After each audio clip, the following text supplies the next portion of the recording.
What I tell you about my money? If I gotta ask you for it, you just messed up. Your FICO score just went down. You don't know what a FICO score is, fool? That's what they got in white folk credit. See, right now, you got street credit. Your street credit is getting bad with me. It's two types of credit. It's white folk credit and street credit. Street credit is the one you can go to your Uncle Lonnie and get $20 for your date.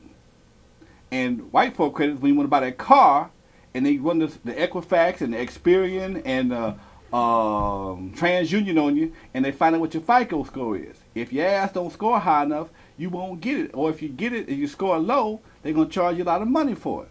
So it's two types of credit.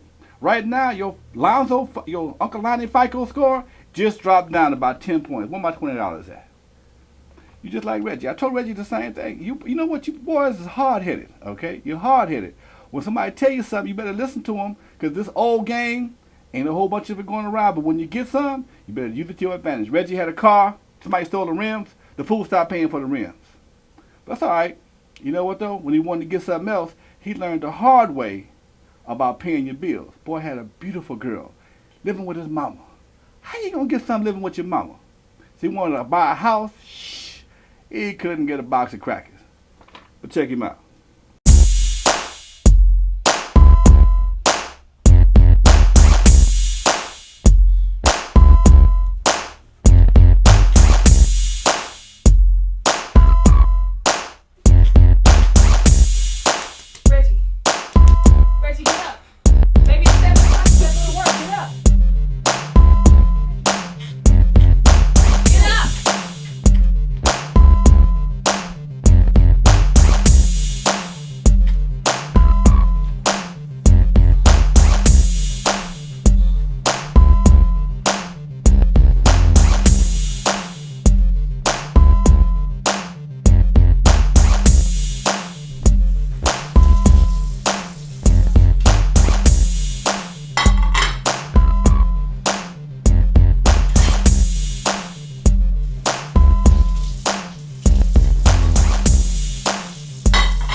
There are three things that are very important that you need to consider before you even consider applying for credit. One is your ability to pay your bills on time, your debt ratio. No more than 41% of the income that you bring in could be paid off towards bills, or your debt ratio is too high. Number two is your credit, which is your score, which is your FICO score, which stands for Fair Isaac and Company, which is an agency that retains your information, that keeps track of your worthiness in paying your bills on time, that keeps track of your behavior. And the third thing is seasoning on your job. You want to have at least 2 years seasoning on your job to be considered for approval. So those are the three most important factors. But it's very important because the mortgage or a real estate company or car dealership, they're in business to make money, not be at risk. Nothing personal, but they want to make sure that the risk is laid upon the consumer, not on the company. So they have to protect. Reggie. So did you call the lady about the house? Oh, I'm gonna call her today. Reggie, you were supposed to call her yesterday. I was gonna call her yesterday. It was busy. I just got caught up in some stuff, but I'm gonna call her today. But in fact, I'll call her right now. Is it going to be too late? If you call her today, she said call her yesterday, Reggie. You should have called her yesterday. Didn't have time. Reggie! All right, I'm sorry. This is a big deal. I It's know, a house, I for know, God's I sakes. know. Baby, calm down. Okay, I'm gonna call her today. It'll be fine, and then I'll go to work, and then I'll come pick you up. We'll go down there together. Right after breakfast, don't forget. Right after breakfast. And we're going to go together. We can go together. I'll go to work. I'll come pick you back up. Reggie, don't forget about me like you did it last time. You better not forget I'm about me. not going to forget about you. I definitely won't do it like last time.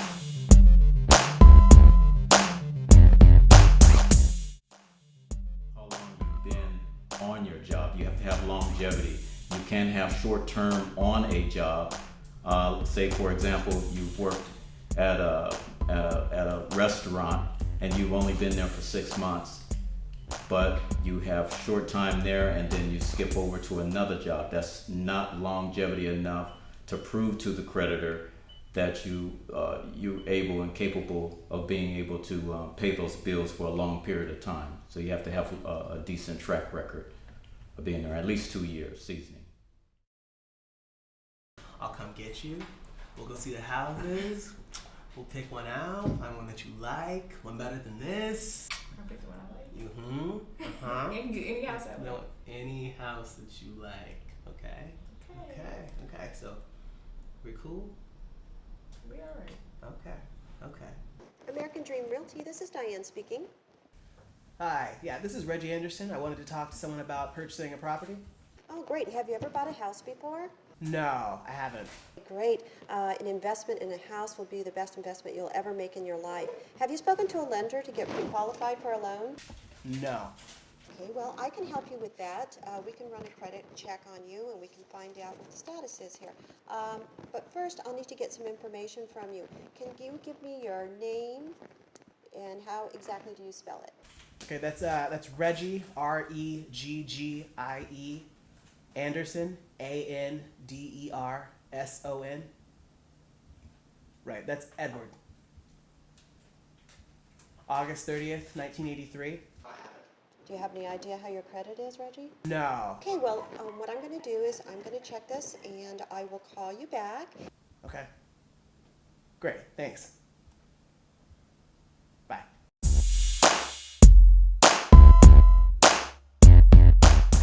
Require for that agency or company to pull your credit report.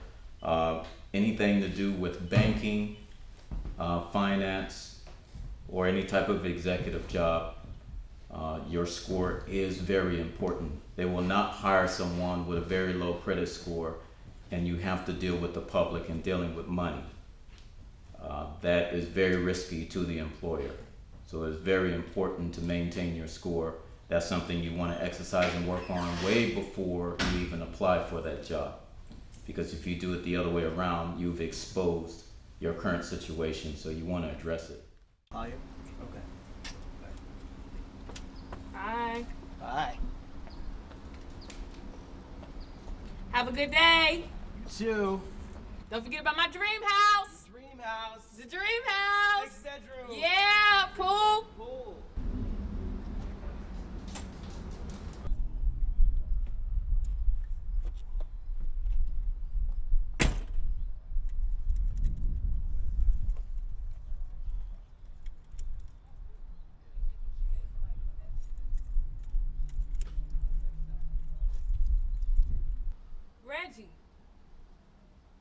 Reggie, what's wrong with the car?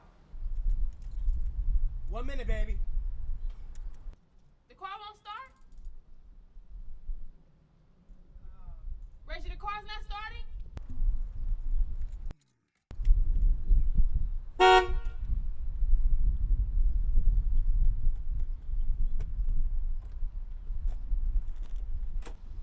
Reggie, what are you doing? The car won't start. Why won't the car start? Did you break it? Did you forget to change the oil? No.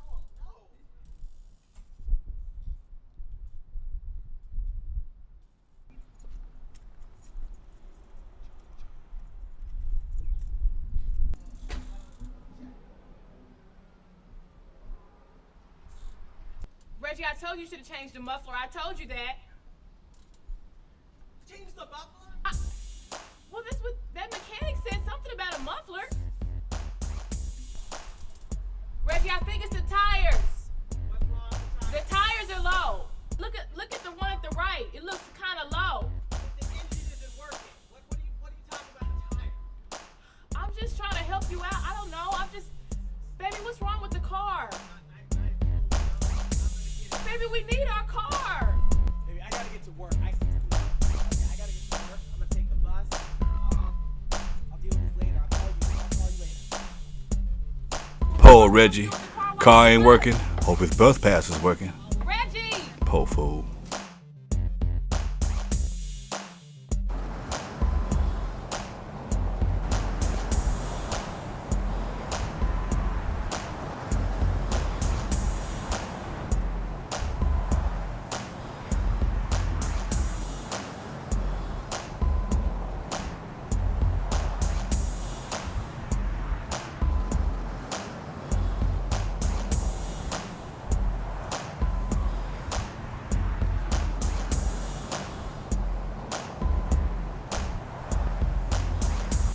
going? My car just broke down. Yeah, and I can't actually afford to fix it. Sorry to hear that. But I'm gonna try to go get a new one.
Ripple money.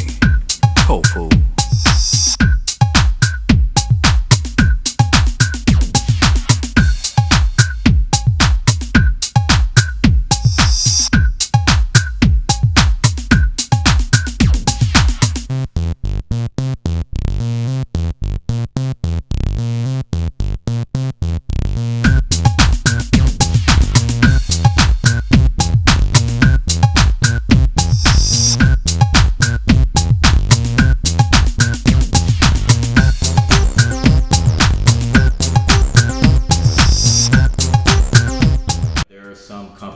Where they have to pull your credit report for insurance purposes.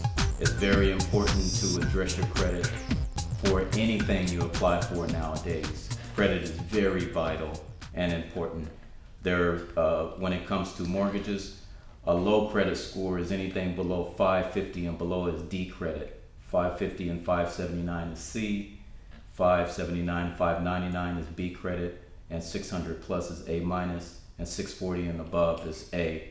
So you want to try to target towards the 640 or 650 score and above. Remember, the higher the score, the better chances for approval. The lower your interest rate, the cheaper your payment. So you want to try to maintain that. If your credit score is destroyed, you do not want to apply for credit during that period. Never apply for credit at the same time you're even disputing anything on your credit score. Every time someone pulls your credit, you lose 5 credit points. The objective is to retain points on your score. All right, I got the keys right here. Nice. Let's do a quick credit check and see what kind of loan I can get you. Cool. All right, so I got your information. What's your SSN? That's 703-488946. Okay. Income? 35,000 a year. Yeah, that's too Yeah. bad. Not too bad, man. Okay. All right. So I can get you a 20% loan Okay. with a down payment of $8,000 for What? $8,000 for the down payment? Yeah, but if you get the car this weekend, I can get you a discount. Oh, okay. So what would the discount be? I don't know, $1,500. So you're saying it'll be $6,500 for the down payment? Yeah, exactly. Plus taxes and other fees. Yeah. But yeah. And what? It's a great deal. I mean, you can have it this weekend. You can you see the keys are right here, and you can use the car if you want. Yeah. You got like a loan program or anything? Yeah, it's a 20% again, $8,000 down payment minus $1,500 and for 5 years. So you can actually lower your payment taking All a. right, man, I can't afford that. But how about, is there any, there's a way around this? I mean, I want the car. Yeah, I know. I want to sell it to you too. Right. All right, let me check. Okay. Let me check what your credit history is.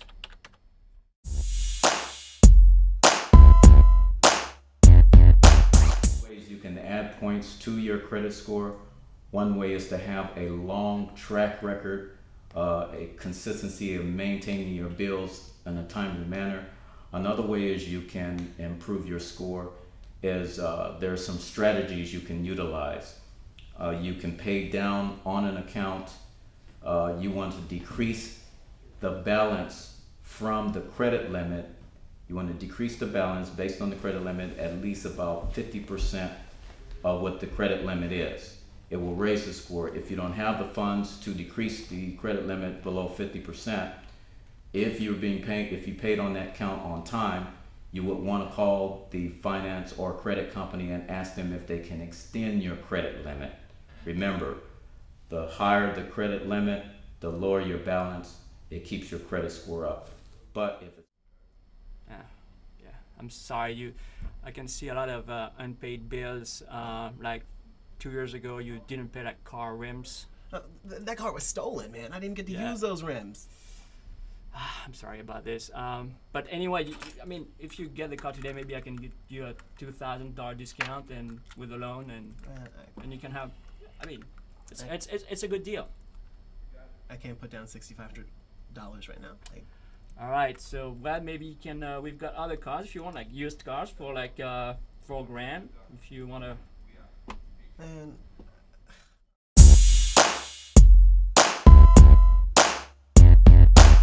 credit report at least once a year. The credit bureau representatives are humans just like us. They make errors the same as those who are trying to correct their credit report. But it's good to maintain and police and patrol your credit report at least once in a 12-month period. There are services that monitor you can pay for. They can automatically provide you a credit report once or twice a year, because there are lots of errors that end up on your credit report that's inaccurate. You want to make sure it's disputed in a timely manner before you apply anything. You never want to go and apply for credit and find out by surprise something was on there you had no knowledge of. no, that's not gonna work. I'll come back. I'll talk to you later. All right. Nice right. meeting you, sir. Nice meeting you too.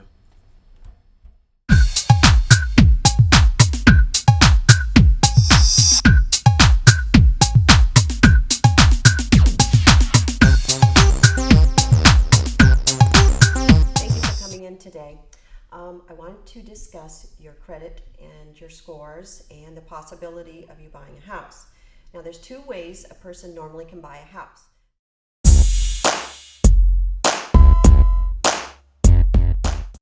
Are items that appear on your report for someone pulling your credit report. Those stay on for 2 years. Late payments, collections, charge-offs, tax liens, issues are on for 6 years, and bankruptcy is 10 years. Good credit. And unfortunately, I pulled your credit report and it does not look good at all. You have so many late payments and charge-offs, and a lender is going to look at your credit reports to see how well you can repay your loan. Your credit report is so bad. It's probably one of the worst I've ever seen. Your FICO scores are so bad, they're just pathetic. You have all these charge-offs. Wait, what's a FICO score? Excuse me. This is a credit rating that all the credit reporting bureaus use, and it determines how good of a payment person you are, how well you make your payments.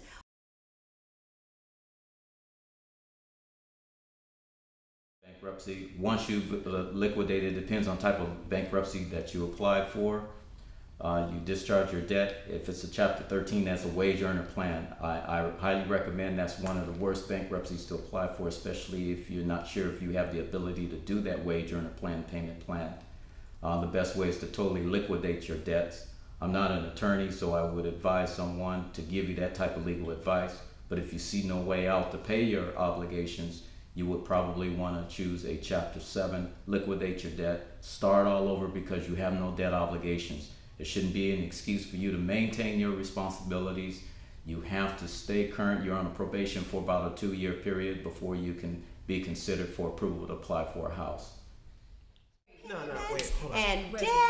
You're maxed out on your credit cards. Hold on. My God. Wait a second. Yes. What do you mean?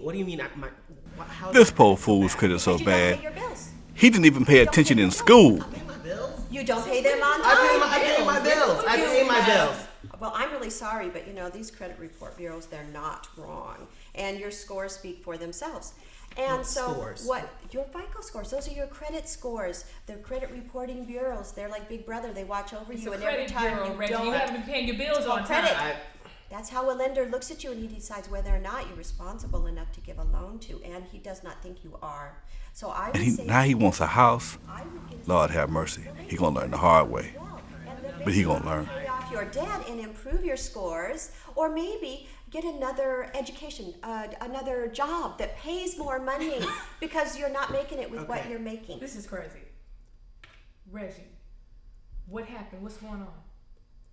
He's got bad credit, and he's not going to be Okay. able to buy a house, and no one's going to give him a loan. And the only way he is going to be able to buy a house is if he has a No rich one's gonna relative give you a who loan? wants to give you the money. Okay, I'm sorry, I can get a but- loan. No, I'm really sorry. You cannot get a loan. And frankly, I only deal with qualified, responsible buyers. I am qualified. I have a Mr. job. I am Anderson, responsible. you You're are obviously not. So I'm sorry. It's a waste of my time to try to show any houses because you will not be able to get a loan.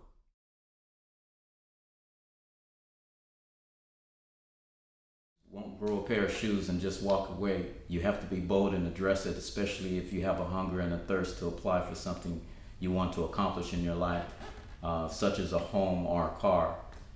You want to face it. Any item that's in collections or charge-off accrues interest. You never want the account to accrue interest to the point to where it becomes unobtainable to handle. So while you first identify the debt, you want to either seek assistance for someone to assist you in negotiating your debt for a reduced amount, or you want to settle it yourself if you use the appropriate strategies to do so, or you want to go ahead and schedule any type of payment option or payment plans. But you have to be very careful in that step. Before you negotiate or pay off a debt that you identify, I need to explain the scenario that makes sense.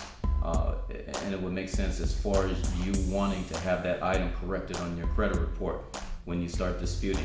If I was a state prosecutor and my job was to try to find you guilty for you to go to jail, you wouldn't give me any advice that would support my case or any help to find you guilty and before the judge, because in your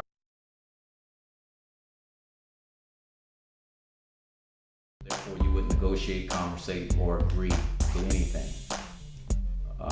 So it's no different than when you deal with credit, because the main objective for the debt collector is to traumatize you, pin you in your corner, to get you to verbally admit guilt on what he had already reported against you. So the moment you engage in conversation, payment plan, or any type of a payment activity, you just made an admission of guilt. Therefore, it solidifies what they reported. It will remain and is not subject for deletion. But we don't have any rights unless we know what our rights are. So therefore, debt collectors have a series of procedures they must follow in order to legally report anything against you, whether that debt is legitimate or not. So once you find out that whether they exercise the procedures properly, and if you find out they made an error, that's what is called a technicality.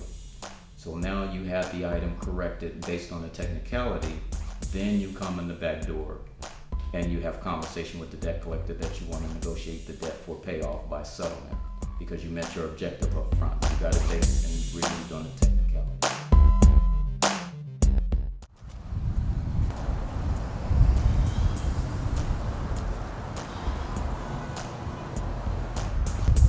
Hey Reggie. How's it going? This week started off bad, and it just got worse. I can't get a car. I can't get a loan for a car. I can't get a house. My credit is so bad, like I can't even get more credit. I can't even take care of the credit. I don't even know. So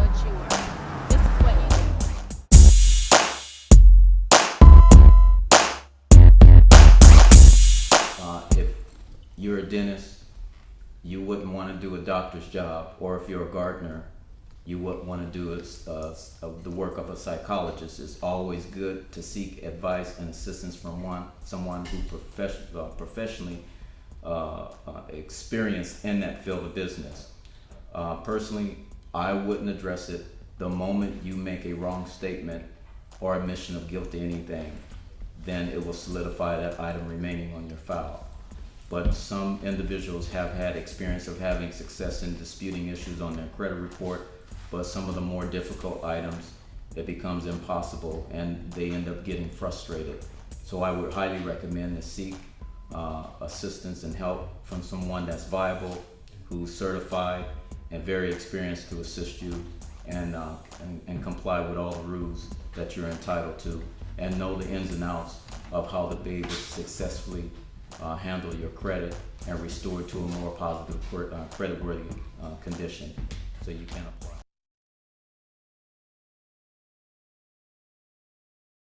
Database where they keep track.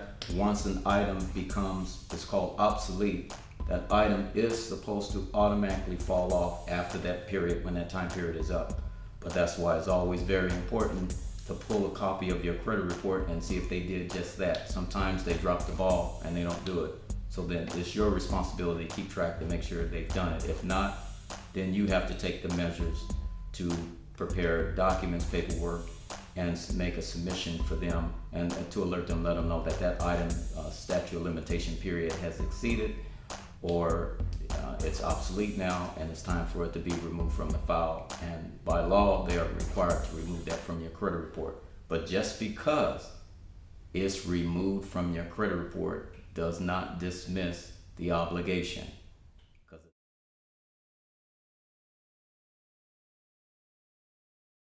That may take place. That original creditor may have their inside collection agency for the department. Say, for example, a company like Citibank, they have their base legal department collects for all Citibank accounts. So Citibank, you still have to deal with Citibank, but only with their collection agency. There are other creditors that will sell the debt on the market, and they'll buy that debt for like pennies to the dollar, anywhere from 6 cents to the dollar and above. Now, when they sell it directly to the debt collector owns that debt. That's why the debt collector will send you a notice, and they're so aggressive in recovering the funds. And if they are unsuccessful in collecting the money, then eventually they will send you a notice giving you an offer to settle it for pennies to the dollar. Why a reduction? Because they only paid 6 cents to the dollar for the debt. So they didn't take a loss. So if they bought the debt, you do have to communicate and deal with that debt collector. But if they're working for, if ever a debt collector says, I'm working for my client, they don't own the debt. You can go back to the original creditor. That's who you need to deal with.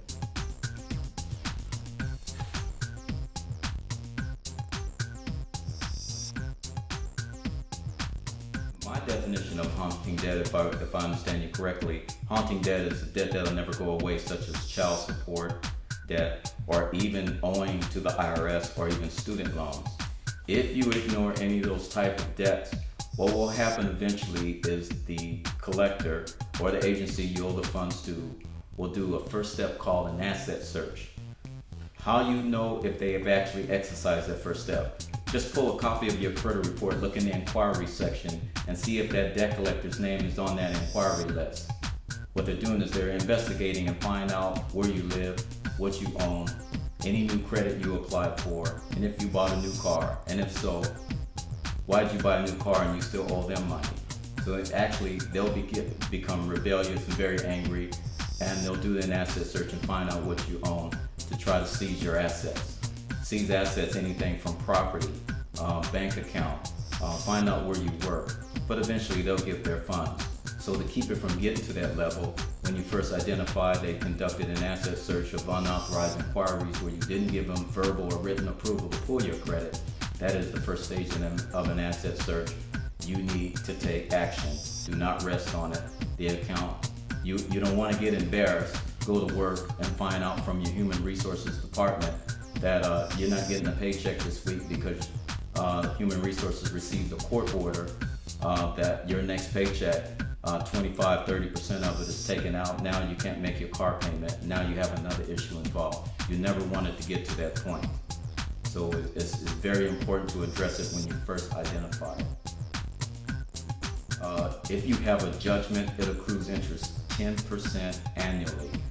Debt collectors, it depends on who the debt collector is and what type of debt it is. If it's a city debt like a utility or a medical debt, most of those debts won't accrue interest. But any credit card accounts, unsecured accounts, those will accrue interest. It depends on the rate, anywhere from 6 to 8%, monthly or annually, that it'll accrue interest. The more time you put it off, the more unobtainable it will become for you to handle it and take care of it. So you want to take care of it while the account is low. You want to create a nest egg by learning the strategies to reduce your expenses, put that money aside into a nest egg, which we call a trust account or an emergency fund. You want to eventually build up at least 6 months of your monthly income for emergencies. If you owe a debt collector, that's an emergency. So you want to use those funds to be able to have leverage to come back to the debt collector and say, hey, I'm ready to negotiate this account.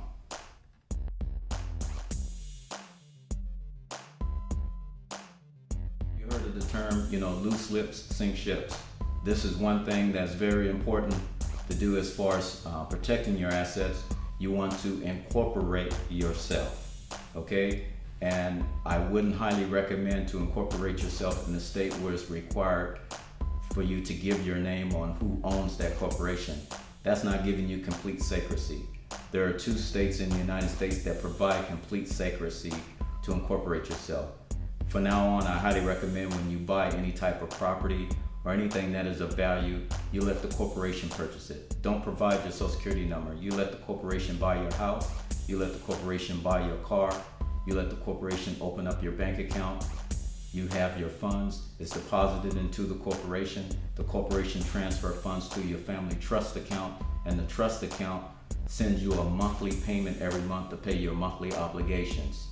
So if the attorney is hired by a debt collector and they're trying to do an asset search, he's hired to do an asset search and he finds out that ABC and Associates owns your property, well, he can't sue ABC Corporation. He's trying to sue you. Okay, so the only thing he can go after is, any insurance money, especially if it was due to an auto accident. They can only get the proceeds from the insurance accident from your insurance policy.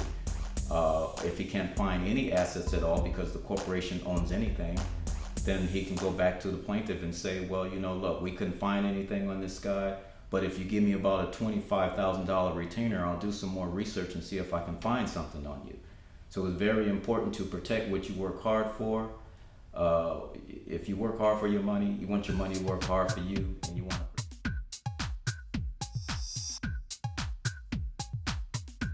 wait until the last moment when an issue arises.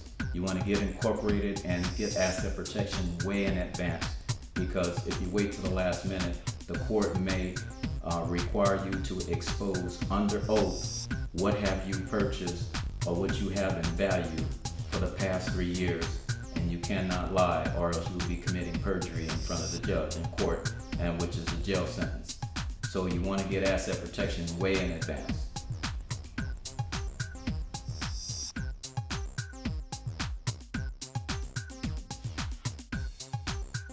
Highly recommend to incorporate yourself would be the state of Delaware, Wyoming, and one other actually is Nevada.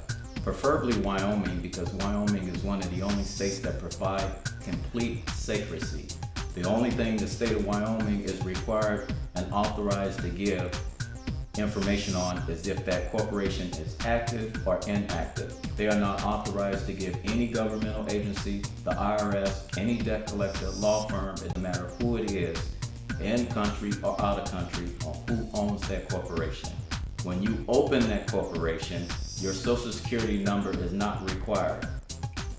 Okay, you just need your name, your address, your phone numbers, what you want to name the corporation, pay the required fees, and your corporation binder is complete for you within an average of about 2 to 2.5 weeks.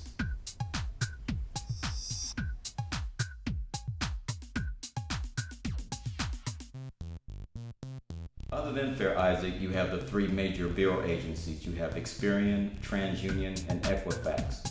These are the agencies that provide your credit information that may display a different score on each one. Now, the reason why the score may be different is because that credit company that inserted that information on your credit report may or may not be a subscriber to that bureau. For example, if you went to Circuit City to apply for credit for an appliance on credit, Circuit City is only a subscriber to Experian. So you won't see Circuit City on your TransUnion or Equifax report. So that's why you see the difference in the scores. If there are subscribers to all three, then you'll see that credit company on all three credit bureau agencies.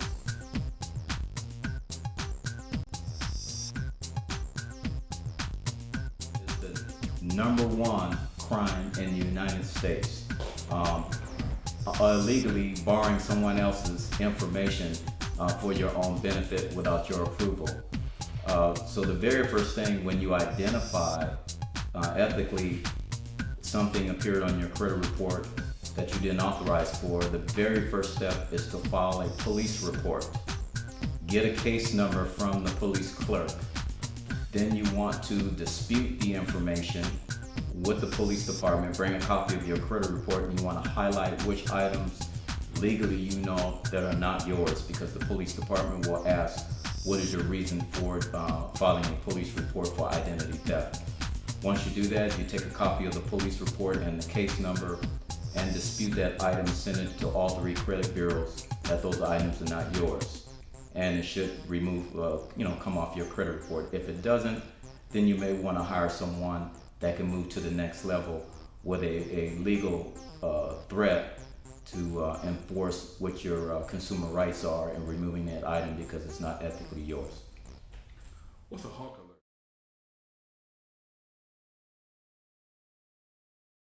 alert? Alert is, for example, if you had knowingly you had bad credit and you're going out by the example and you applied for credit and you were turned down. Obviously you were turned down because your credit score is not in a qualifying state. And if you still go out and apply for credit, the bureau is automatically going to assume, they're going to say, why are you applying for credit when you know your credit score is damaged? Or obviously you must be doing something illegal in their mind. So they'll post what is called a hawk alert, which is, in other words, in English, a red flag, since they think you're doing something unethical and illegal. Once you have that hawk alert on your credit report, you cannot dispute anything that will change on your credit report in the correct manner. It will not be corrected because you have that hawk alert on. So you need to be very careful not to apply for anything when you know your credit score is damaged. You want to correct the problem first, get yourself into a qualifying position, then go back and apply for credit to eliminate from having the chances of getting a hawk alert against you.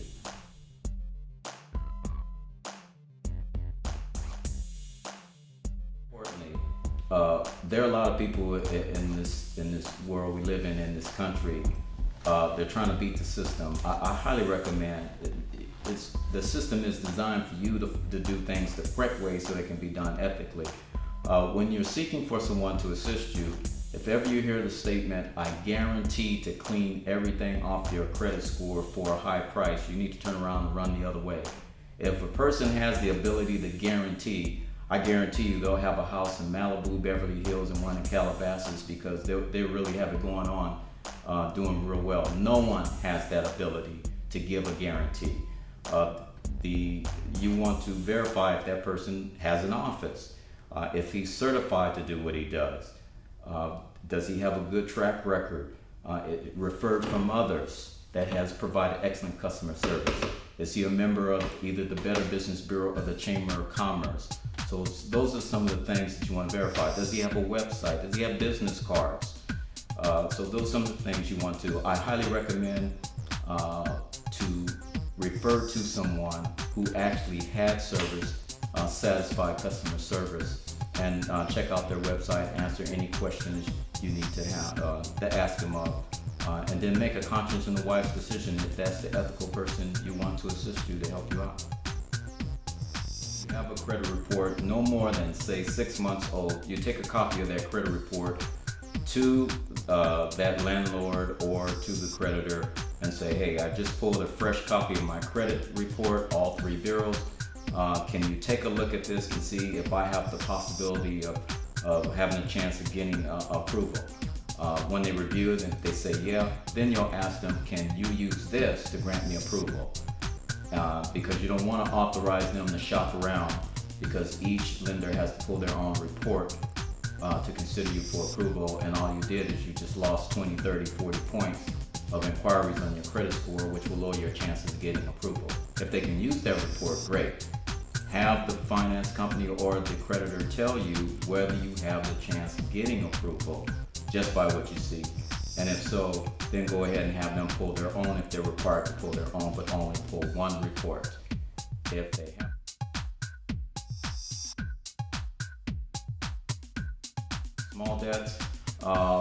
Small debts can, because the lender, especially for purchasing a mortgage, the lender will say, why should I grant you a loan for a $500,000 house when I see you can't be consistent in paying your $50 a month credit card bill? Now he feels that you are a risk. Remember, mortgage companies are in business to make money, not be at risk. So either he's going to need a letter of explanation or require you to take care of that matter first before he grants you loan approval. He pre-approves you for that loan. So now what you've done, you've exposed your past. I highly recommend you want to address the problem first before you even sit down with a creditor and try to get approval.